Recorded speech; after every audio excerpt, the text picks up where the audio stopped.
La clase de control de la expresión génica tiene por objetivos reconocer aspectos generales del control y de la regulación de la transcripción génica, comparar la regulación génica en bacterias respecto a organismos eucariontes, explicar cómo fallas en el control de la expresión génica pueden causar enfermedades en humanos, además explicar cómo ocurre la activación de genes por hormonas esteroidales y también reconocer elementos de control de la transcripción en una infección viral. La importancia del control y la regulación de la transcripción de los genes, por ejemplo, en el desarrollo de los organismos multicelulares desde el huevo fertilizado.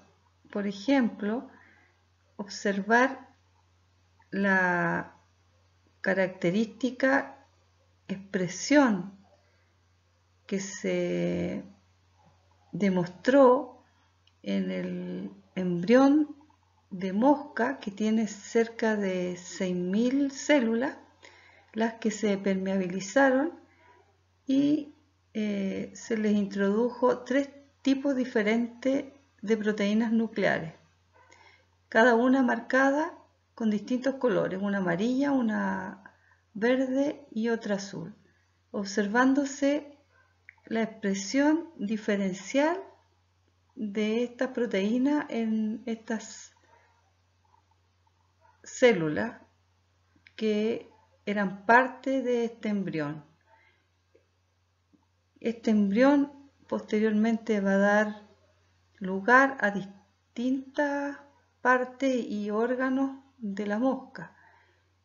Por lo tanto, este control tiene un patrón y un determinado tipo de regulación diferencial. También la respuesta inmune es un proceso con una estricta regulación de la expresión de los genes para la producción de distintos tipos de anticuerpos. Además, la importancia que tiene la regulación de la transcripción génica está demostrada porque falla en la regulación, alteraciones en la regulación van a llevar a procesos patológicos, como por ejemplo cáncer, tumores. Y la importancia que tiene la regulación génica en la respuesta a factores ambientales que van a inducir cambio en la expresión proteica. Un caso típico es en plantas. Los tempranos estudios mostraron que altas temperaturas generaban un tipo de proteína especial, particular, que se producía debido a altas temperaturas, las que después dieron lugar a una familia de proteínas, las proteínas denominadas de shock calórico o shock térmico. En organismos multicelulares, primeramente podemos reconocer un tipo de regulación o control genético que es a largo plazo y está relacionado con el programa genético que va a ocurrir en el desarrollo embrionario de esa especie y va a llevar a una específica diferenciación celular que va a ser más bien irreversible por mecanismos epigenéticos que se relacionan con mecanismos más bien pretranscripcionales, como son la metilación del ADN, la condensación de ciertas regiones de la cromatina y la modificación de las histonas. Y tenemos otro tipo de regulación génica que es más bien a corto plazo, está relacionada con respuestas dadas a los factores ambientales, como por ejemplo las bajas concentraciones de oxígeno o la respuesta a altas temperaturas en las plantas, respuestas al estrés, respuesta a hormonas, respuesta a factores, por ejemplo, algún tipo de compuestos tóxicos, ¿ya? Ese tipo de control transcripcional en esencia es reversible, a diferencia de lo que estábamos hablando de este control a largo plazo. La expresión diferencial de algunos genes se puede demostrar a través del estudio de los RNA mensajeros.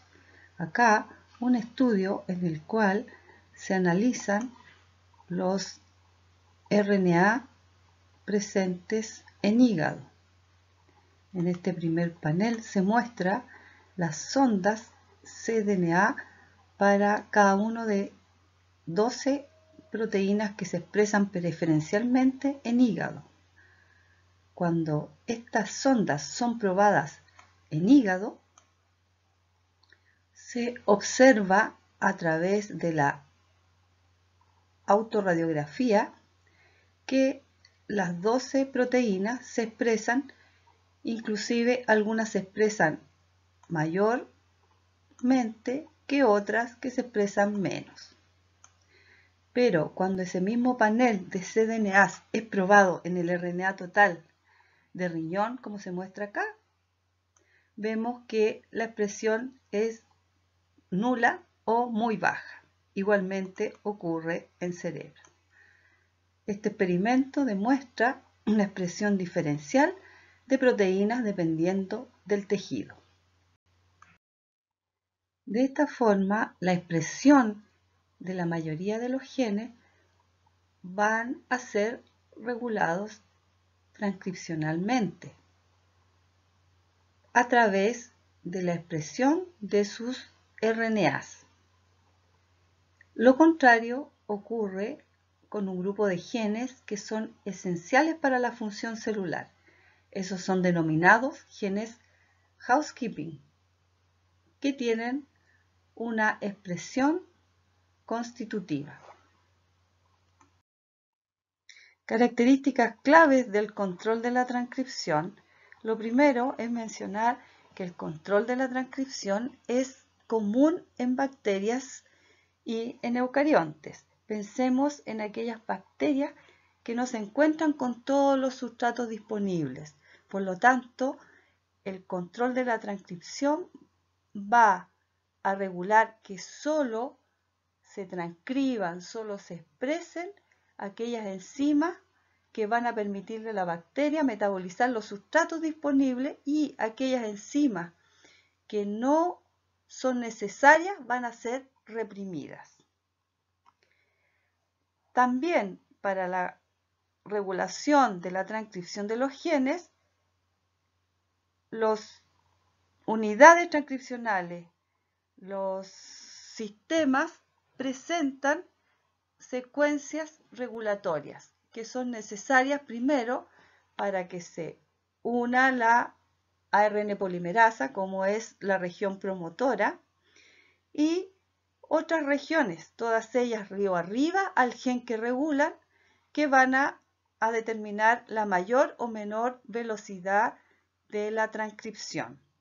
Recuerden que en bacterias tenemos los sistemas policistrónicos, cuya forma de regulación se denominan operones, y también tienen regiones, elementos genéticos río arriba que regulan la transcripción de estos genes. Así tenemos el promotor, que igualmente que en eucarionte es el sitio donde se une la ARN polimerasa. Tienen también una región que es el operador, y también tienen una región que codifica para el represor, que se une al operador, y de esta forma se genera un sistema de regulación de encendido y apagado de genes bacterianos que codifican tanto para funciones como para estructuras bacterianas. Además de los elementos de ADN regulatorios de la transcripción, también para que haya control de la transcripción son necesarias proteínas específicas que se caracterizan porque se unen al ADN a estas secuencias regulatorias.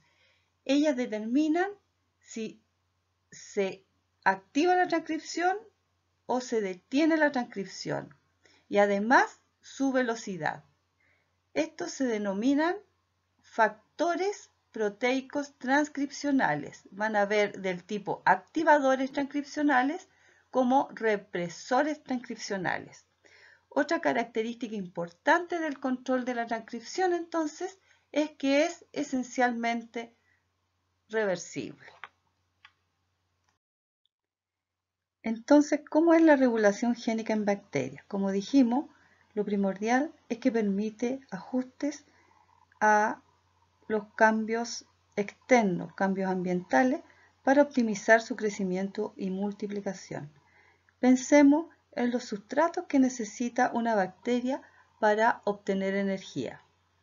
Aquí, por ejemplo, el operón lactosa. La lactosa es un sustrato utilizado en forma alternativa por las bacterias para obtener energía. Y solamente la bacteria transcribe los genes y produce las proteínas necesarias para metabolizar e ingresar este sustrato si la lactosa está presente en el medio. En este caso, este sistema de regulación regula estos genes y un elemento importante en la regulación es la misma lactosa, que actúa como inductor inhibiendo una proteína reguladora, que es una proteína represora de los genes que van a permitir la síntesis de enzimas y proteínas que van a permitir el metabolismo de este carbohidrato. Al igual que como vimos en el caso del operón triptófano, en donde los genes de la vía de este aminoácido solo se activaban si había escasez o ausencia de triptófano. Y una vez que el triptófano se sintetiza, el mismo triptófano actúa como correpresor, activando una proteína que reprime o inhibe los genes de la propia vía de síntesis de este aminoácido. De tal forma que si ya hay suficiente triptófano, no es necesario seguir sintetizando las enzimas de dicha vía. Al igual que en procariontes, en eucariontes existen proteínas en el sistema de regulación de la transcripción. Estas proteínas se denominan factores de transcripción y se van a denominar activadores de la transcripción si estimulan la transcripción de genes. A la inversa, se denominan represores los que van a reprimir la expresión génica. Estos entonces se van a unir a regiones reguladores, elementos reguladores del ADN, como son promotores proximales y enhancers, presentes en los eucariontes. Y como les mencionaba, son proteínas y van a tener un dominio que se une al ADN específicamente y otro que se va a unir a proteínas y que va a permitir la regulación, ya sea por activación o represión. Cuando se analiza la estructura de los factores de transcripción, por ejemplo acá se muestran activadores de la transcripción en levadura. En estos 4 ejemplos podemos ver primeramente un dominio que se une al ADN y que está marcado en azul. Este dominio puede estar en el carboxilo, en el amino terminal o en la región central de la proteína. Hay otro dominio que es un dominio de activación en donde el tipo de interacción es principalmente de tipo proteína-proteína. Y el otro dominio que le da flexibilidad a este tipo de factores es un dominio que le denominan dominio flexible. En humanos se han determinado cerca de 2000 factores de transcripción distintos, lo que da cuenta de su importancia. Claro que estos van a ser ya sea activadores o represores.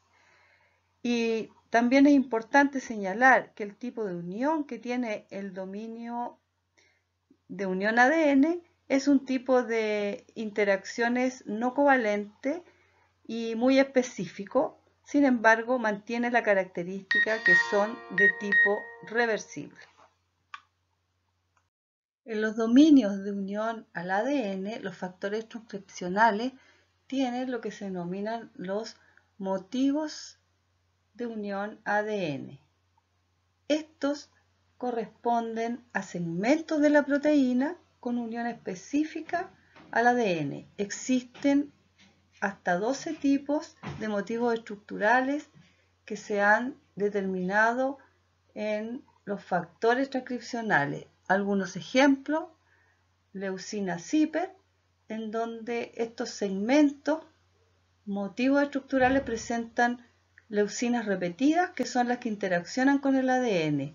Existen el homeodomain, que también son secuencias conservadas de unión al ADN y que son parte de los factores transcripcionales en vertebrados. Y también está el hélice, loop hélice, donde hay aminoácidos de tipo básicos que interaccionan con el ADN, y también el conocido motivo de 2', en donde el factor transcripcional tiene estos motivos repetidos varias veces. Estos motivos son ricos en cisteína que se unen a zinc y de esta forma interaccionan, como se muestra allí, con el ADN. Acá podemos ver un esquema que nos muestra cómo una cromatina condensada inactiva puede ser activada a través de estos factores activadores y se muestra la interacción que tienen los factores transcripcionales, ya sea con algunas proteínas y con el ADN, además de que estos factores, a través de su interacción con el ADN, facilitan la formación de complejos proteicos de transcripción que permiten la unión de la ARN polimerasa para que pueda transcribir los genes. La regulación de la transcripción son importantes un tipo de proteínas denominadas mediadores que, como se muestra, ellas son complejos multiproteicos que forman un puente entre los factores de transcripción activadores y la RNA polimerasa. Tienen interacciones de tipo proteína-proteína y pueden funcionar como coactivadores o como correpresores en la transcripción. Los factores de transcripción, ya sea actuando como activadores o represores en los eucariontes, van a ensamblarse en conjunto con estos coactivadores o correpresores según corresponda, y pueden ejercer su efecto directo sobre los factores generales de transcripción, con lo que van a generar un control directo sobre la transcripción, o bien se ha visto que participan estos factores indirectamente, modulando la estructura de la cromatina de tal forma que en un siguiente paso ésta sea transcrita. La regulación indirecta, un mecanismo pretranscripcional y que actúa en la cromatina, se muestra en este esquema en levaduras.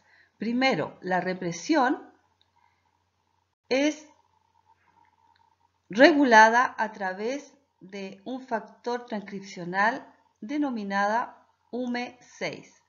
Este factor transcripcional se une al ADN en una secuencia específica que está muy cercana a la caja Tata y el dominio regulatorio de UME6 se une a un complejo multiproteico que activa una desacetilasa de las histonas. Por lo tanto, las histonas desacetiladas impiden y no generan un buen acceso a la ARN polimerasa como mecanismo de represión de la transcripción. Y el efecto contrario lo genera GCN4, que es un factor transcripcional que se une a otra secuencia muy cercana a la caja Tata, pero el efecto de este factor de transcripción y su región regulatoria es activar un complejo multiproteico que tiene una hiperacetilasa de histonas. La hiperacetilación de las histonas, por el contrario, tiene un efecto de unión con los factores generales de transcripción y por lo tanto se puede generar el inicio de la transcripción. Existen enfermedades debido a la falla en el control de la transcripción. Estas se pueden deber tanto a la activación como a la represión fallida de la transcripción. La no represión, por ejemplo, puede llevar a devastadoras consecuencias. El ejemplo es la proteína WT1 codificada por el gen denominado de tumor de Wilms. Esta proteína codificada por este gen se expresa en riñón y es un factor transcripcional represor de un factor de crecimiento temprano denominado EGR1, que se expresa en riñón. Por lo tanto, los individuos que tienen la mutación de este gen, tanto paterno como materno, generan proteínas no funcionales, o sea, que no son capaces de cumplir su función de represor. Por lo tanto, el gen que están controlando no es reprimido y se expresa continuamente. Por lo que estos individuos expresan y generan tumores renales. Estos individuos tienen una mala calidad de vida y una baja sobrevida. Acá se observa el nefroblastoma o tumor de Wilms, que como se observa genera un daño muy importante debido a los tumores renales y genera una serie de consecuencias que hacen que estos individuos tengan una muy mala calidad de vida. Veamos ahora qué ocurre con la expresión genética en células infectadas por un virus. El ejemplo es el virus herpes que se muestra acá, que es un virus que tiene envoltura. Eso significa que está cubierto por una bicapa lipídica y el virus, la nucleocápside que se denomina, está compuesta por un material genético de ADN doble hebra cubierto por una cápside de proteínas. Este tipo de virus, así como la mayoría de los virus, son intracelulares obligados. Ellos no se pueden multiplicar sino a expensas de la célula infectada. En el caso del virus herpes, células humanas. Y cuando producen infección debido a su multiplicación, se generan, en el caso del virus herpes simple 1, lesiones como vesículas para posteriormente transformarse en costras que resultan muy molestas. Entonces, el virus va a infectar la célula a través de un mecanismo denominado fusión. Esto significa que el manto del virus se fusiona con la membrana plasmática de la célula infectada. En una primera etapa, entonces la nucleocápside, el material genético más las proteínas de la cubierta del virus, quedan en el citoplasma y inmediatamente este material genético es liberado y dirigido hacia el núcleo. Una vez en el núcleo se van a transcribir por la ARN polimerasa eucarionte genes denominados tempranos inmediatos, que codifican justamente para factores de transcripción que se van a sintetizar en el citoplasma y nuevamente van a ingresar al núcleo. Estos factores van a entonces dirigir la transcripción de otros genes virales apoderándose de la maquinaria sintética de la célula infectada. Estos genes tempranos que se transcriben codifican para otras proteínas virales que a su vez van a activar la maquinaria de tal forma de que se sintetice una ADN polimerasa viral que transcriba el ADN y replique el material genético viral para posteriormente sintetizar también proteínas de la cápsida y generar nuevas partículas virales, las que van a salir de la célula a través de yemación tomando parte de la membrana citoplasmática de la célula infectada. La infección viral es un tipo de control transcripcional directo por un patógeno. Veamos ahora control transcripcional directo que ocurre por la interacción con proteínas de superficie de células vecinas. Puede ocurrir también por hormonas extracelulares y también debido a factores de crecimiento que son secretados por otros órganos o otros tipos de células que estarían afectando entonces la transcripción celular directa de los genes de una célula. Importante que este tipo de control es, como dijimos, de tipo reversible.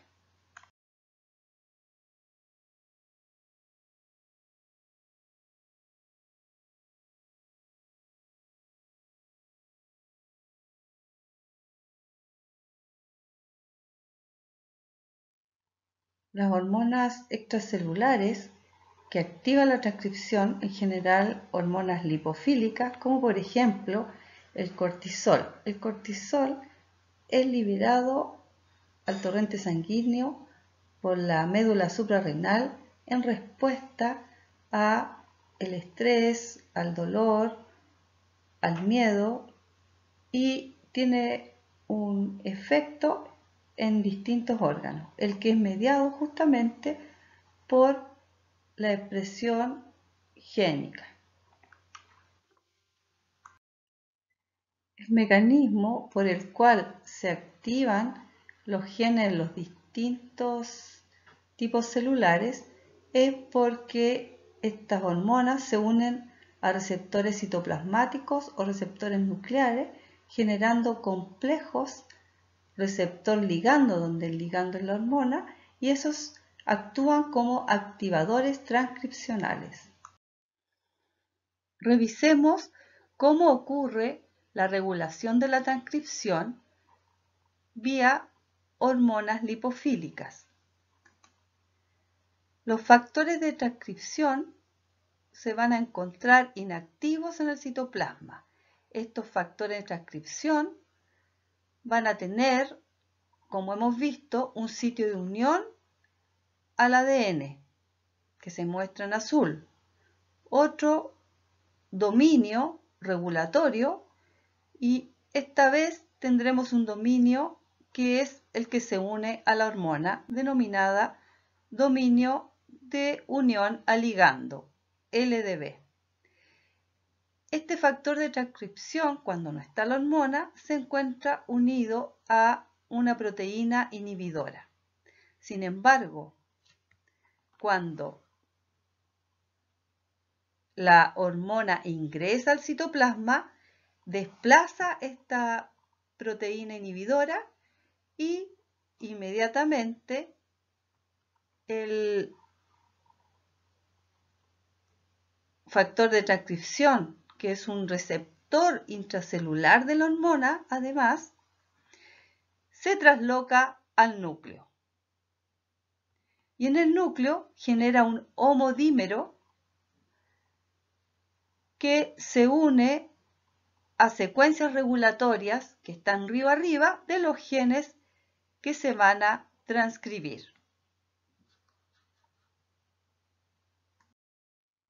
En esta clase, nuestra nota técnica se tratará de cómo podemos medir la transcripción génica. La técnica que se utiliza para determinar la expresión génica, o sea, medir los RNA mensajeros, se denomina Northern Blotting o Northern Blot. Nos va a permitir saber cuándo, es decir, en qué momento un gen se expresa,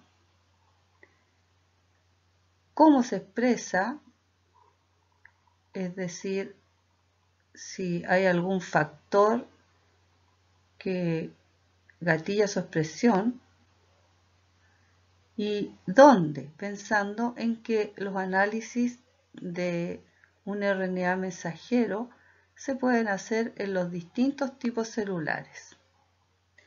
Las etapas son: primero, vamos con esta técnica a medir un RNA mensajero específico, por ejemplo, la expresión del gen de la beta-globina.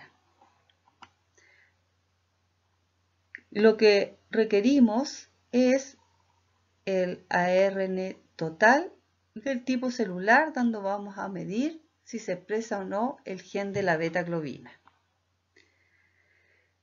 El ARN total va a ser entonces tratado con formaldehído, de tal forma de denaturar este ARN para que no se formen estructuras secundarias. Recordar que el ARN mensajero son de una hebra y lo que queremos es separar cada uno de estos ARN, y para eso se usa una condición de denaturación. Se hace una separación de los ARN totales por electroforesis en gel de agarosa en condiciones denaturantes.